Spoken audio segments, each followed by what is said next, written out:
Hi, did you know that people can turn off your retweets? Yes, this is true.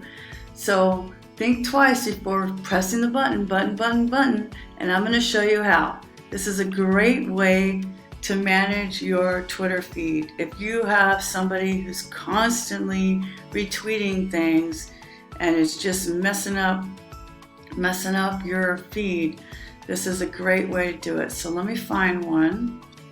And I don't mean to pick on people, but I am going to see if I must be following great people here. Oh, that looks good. Don't go on Twitter when you're hungry. I guess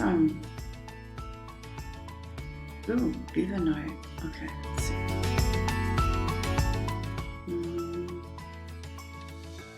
Wow. This is a problem. I'm following people that aren't retweeting things. I guess I don't have enough people that I'm following on how to get paid because I have this problem all the time. Okay, Chris Doe retweeted this. I'm going to pick on Chris Doe. So I don't follow Don Williams, right? But Chris Doe retweeted this. So say I'm like, I just don't want Chris Doe. I love Chris Doe, but say I don't want his retweets. Go to the person who is retweeting. You click on the three dots, which is also known as a shish kebab menu, and go to more. This is how you can see their list. But right here on the top, turn off retweets.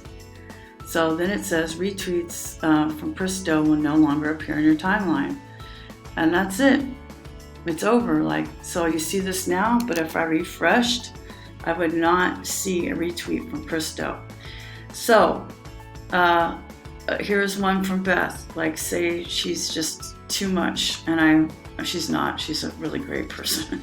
But say I don't want to see her retweets, then I don't see her retweets, right?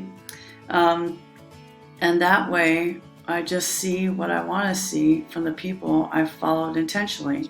Or you can look at your lists. As you know, I'm a big person about Twitter lists, and that's it. So when you constantly press the retweet button, you run the risk of people individually going to your account and turning off the retweets. So something to think about today, and thanks for watching. Bye.